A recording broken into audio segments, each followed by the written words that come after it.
सरनाईक साहेब, ज्या पद्धतीने स्वारगेटची घटना घडलेली आहे पर्यंत कारवाईचं स्वरूप झालेलं आहे, परिवहन विभागाकडे आज आमच्या परिवहन विभागाचे सर्व अधिकाऱ्यांच्या उपस्थितीमध्ये एक बैठक घेण्यात आली आणि त्यामध्ये प्रामुख्यानं ह्या राज्यातील सर्व डेपोंवर आणि प्रामुख्यानं एसटीच्या ज्या बसेस आहेत तेथील महिला प्रवाशांच्या सुरक्षिततेसाठी, ज्येष्ठ नागरिकांच्या सुरक्षिततेसाठी आणि सर्व प्रवाशांच्या सुरक्षितते, त्यात विद्यार्थी सुद्धा आले.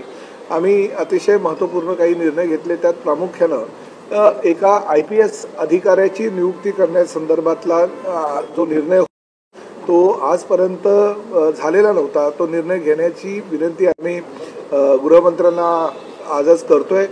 त्याचबरोबर आमच्या जे काही बसेस आहेत म्हणजे 14,300 बसेस आहेत आणि स्वतःच्या आमच्या आहेत. 450 आता इलेक्ट्रिक बसेस आलेल्या आहेत. 350 आम्ही भाडेतत्वावर घेतलेल्या आहे. ह्या सर्व बसेसमध्ये त्या CCTV कॅमेरा, GPS यंत्रणा म्हणजे ट्रॅकिंग सिस्टीम ही कंपल्सरी करण्याचं निर्देश आजच्या बैठकीमध्ये घेण्यात आले.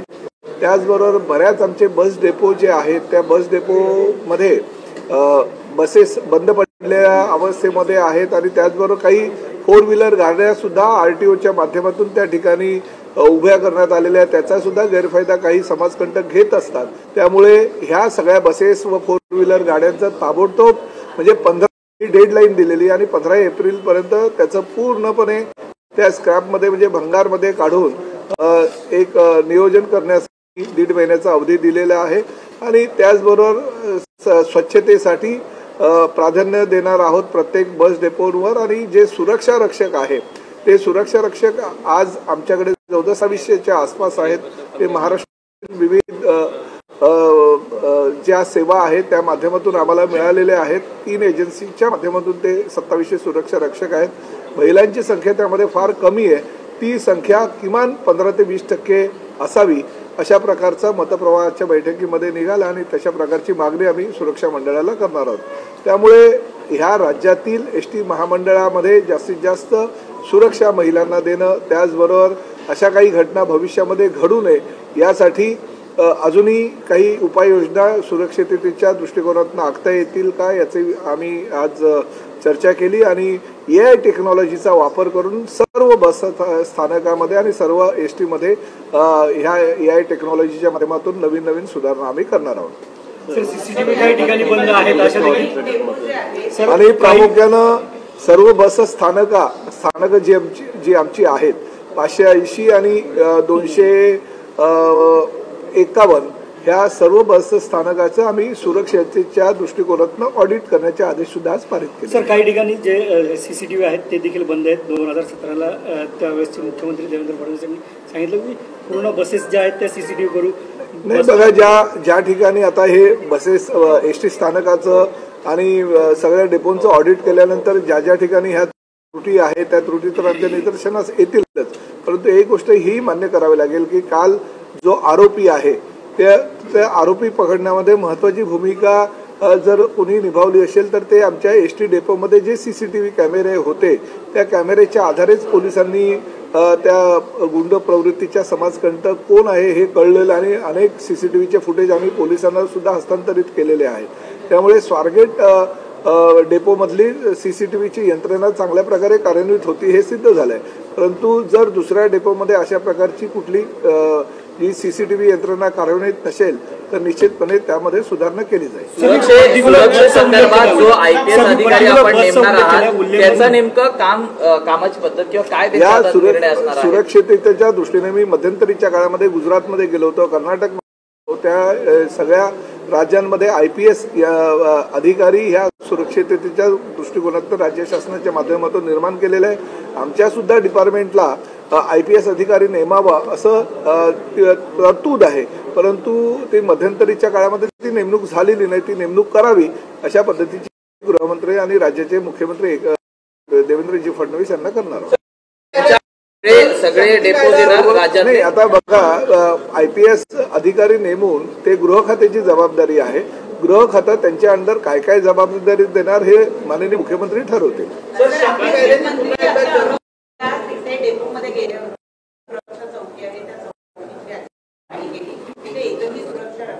पोलीस अधिकारी कर्मचारी त्यांना आढळलेला नाहीये. अचानक जाऊन काही व्हिजिट करणार आहात का? व्हिजिट मी बऱ्याच ठिकाणी केलेले आहेत आणि काल जे 23 सुरक्षा रक्षक होते ते 23 सुरक्षा रक्षकांना ताबडतोब बदलण्यात आलं. हा एक झाला, परंतु ही सुद्धा गोष्ट आम्ही आता आजच्या चर्चेमध्ये घेतली की ती बस त्या ठिकाणी उभी केल्यानंतर बरोबर तो जो गुंड प्रवृत्तीचा माणूस आहे गाडे नावाचा, तो त्या महिलेला घेऊन त्या बसमध्ये बोलत आहे असं काहीतरी सीसीटीव्ही फुटेज मध्ये दिसतंय आणि तो दरवाजा बसचा उघडतोय. याचा अर्थ त्याला कल्पना होती की बसचा दरवाजा उघडा आहे. म्हणजे पोलीस तपासामध्ये बाब आमच्या निदर्शनाला येईलच भविष्यात. त्यामुळे ह्या कामी ड्रायव्हर असू द्या, तो कंट्रोलर असू द्या किंवा पूर्ण डेपोचा मॅनेजर असू द्या, तो जर दोषी असेल तर त्यांच्यावर सुद्धा कारवाई शक्ती कायद्याची कदाचित कल्पना नसेल की शक्ती कायदा हा पारित व्हावा. ह्याच्यासाठी जे विधेयक पारित केलं ते प्रताप सरनाईकच्या अधिवेशनामध्ये केलेलं आहे. मी स्वतः आमदार म्हणून त्यासाठी पाठपुरावा करतोय आणि भविष्यामध्ये सुद्धा शक्ती कायद्याचं लवकरात लवकर केंद्र शासनाने करावी यासाठी परिवहन खात्याचा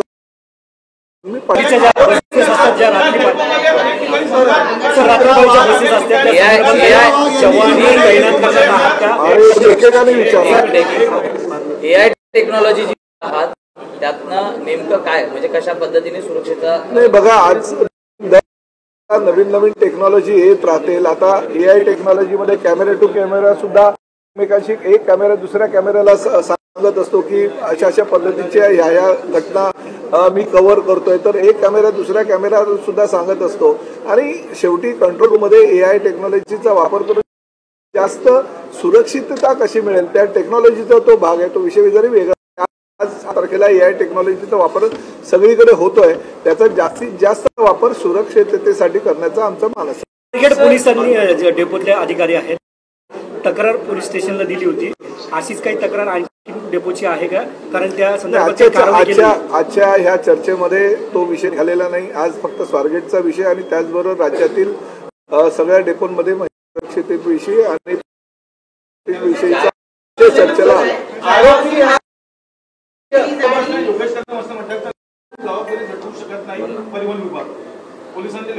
हा मान्य करतो ना, जी जबाबदारी ती आमचीच जबाबदारी आहे. पोलिसांना पत्र वगैरे आम्ही कुठल्याही प्रकारे दिलं नाही, पण जी घटना घडली ती पोलिसांना सांगायला हवी. शेवटी जबाबदारी आम्ही झटकतच नाही. कसं आहे की शेवटी आमच्या डेपोमध्ये जर कुठली घटना घडली तर ही जबाबदारी परिवहन विभागामध्ये असलेल्या बस डेपोमध्ये घडलेली आहे. त्यामुळे त्याची वस्तुस्थितीची माहिती आणि पुरावे गोळा करून पोलिसांना देणं हे आमचं कर्तव्य आहे. विधानसभा निवडणुकीत हा जो आरोपी आहे तो एका उमेदवाराचा कार्यकर्ता होता, त्याचे बॅनर्स देखील लागले आहेत, त्याच्या डीपीवर देखील एका नेत्या हो ते शरद पवारांच्या राष्ट्रवादी काँग्रेस मधला अशोक पवार नावाचा माजी आमदार आहे, त्याच्या फलकावर ते डीपी मध्ये असं आढळलेलं आहे. त्याचा तपास आम्ही करण्याच्या ऐवजी पोलीस खातं करतील. आता भाजपच्या प्रदेशाध्यक्षांनी तुमची भेट घेतली चित्रावार यांनी, तर रात्रीची गस्ती संदर्भात तुम्ही पोलिसांची मदत घेणार की 100% पोलिसांची मदत घेणार आणि त्यासाठी आम्ही तर उलट IPS अधिकाऱ्यांची नेमणूक करावी अशी मागणी करतो. जर आमच्या परिवहन विभागामध्ये IPS अधिकाऱ्याची नेमणूक जर झाली तर या सुरक्षिततेच्या दृष्टिकोनातून आणि पोलिसांच्या माध्यमातून सगळी सुरक्षित यंत्रणा कार्यान्वित होईल. स्वारगेटचाच विषय झाला तर स्वारगेटमध्ये याआधी एजंटांचा सुळसुळाट असेल किंवा उपद्रवी लोकांचा सुळसुळाट असेल, सातत्याने आगार व्यवस्थापकांनी सुद्धा पत्र व्यवहार केलेला आहे. समन्वयाच्या अभावामुळे अशा घटना घडतायत का? मग नाही, म्हणून ह्या सगळ्या गोष्टींचं ऑडिट करण्याच्या सूचना आम्ही केलेल्या आहेत. आमचे जे परिवहनचे प्रमुख आहेत ज्यांच्यावर जबाबदारी आहे MD म्हणून, तर त्यांनी आता पूर्ण जेवढे आमचं डेपो आहेत आणि बस स्टँड आहे त्याचं ऑडिट करण्याच्या सूचना केलेल्या आहेत. महिला प्रवाशांना परिवहन मंत्री म्हणून काय आवाहन कराल? कारण भीतीचं वातावरण आहे. बिलकुल आमच्या सगळ्या लाडक्या बहिणींना परिवहन मंत्री म्हणून मी आवाहन करतो की एक घटना घडलेली आहे ती अतिशय दुर्दैवी आहे. अशी घटना महाराष्ट्रामध्ये डेपोमध्ये काही कुठेही घडता कामा नये. कारण हे युतीचं सरकार आणि युतीच्या सरकारच्या कार्यकाळामध्ये महिलांना जास्तीत जास्त प्राधान्य देण्याचं आणि त्यांना सुरक्षा देण्याची भूमिका आमची आहे. लाडक्या बहिणींना माझी परिवहन मंत्री म्हणून विनंती आहे, आपला प्रवास ज्या पद्धतीनं तुम्हाला पूर्वीच्या माध्यमातून करत होता तसाच करा. पूर्ण सरकार आपल्या पाठीशी ठामपणे उभं आहे. सर, काल ही घटना घडली त्याच्या आधी पुण्यामध्ये IT कंपनीमधल्या एका मुलीबरोबर धक्कादायक प्रकार घडला. या घटनेच्या एक दिवस आधीच कॅबमध्ये तिच्याबरोबर त्या कॅब चालकाने गैरकृत्य केलं, त्यामुळे तिने चालू गाडीतून उडी मारली. 2 किलोमीटर धावत जाऊन तिने स्थानिक पोलिसांशी संवाद साधला, त्या ठिकाणी तक्रार दाखल केली. अशी घटना घडली आणि एक दिवसानंतर ही STची घटना घडली. बरोबर आहे, ही वस्तुस्थिती घडलेली आहे. ती मुलगी 2 किलोमीटर नाही 1 किलोमीटर चालत गेली आणि त्या पोलीस स्टेशनमध्ये तिने जाऊन तक्रार नोंदवली.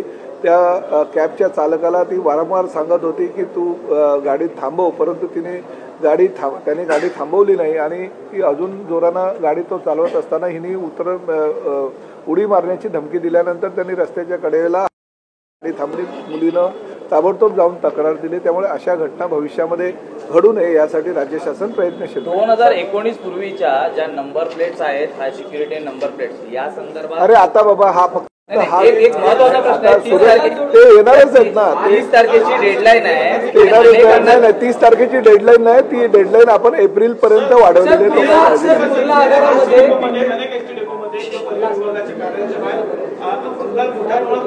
आहे. त्याचाच निर्णय आज झालाय की सगळ्या बसेसच नव्हे तर ST डेपोमध्ये आणि आमच्या ST महामंडळाच्या जागेमध्ये ज्या ज्या ठिकाणी बसेसच नव्हे तर ज्या 4 व्हीलर गाड्या, 3 व्हीलर गाड्या, 2 व्हीलर गाड्या ह्या RTOनं जप्त केलेल्या आहेत त्याचं सुद्धा पूर्णपणे 15 एप्रिलच्या आत विल्हेवाट लावण्यात आजच्या बैठकीमध्ये हिंदी सांगा.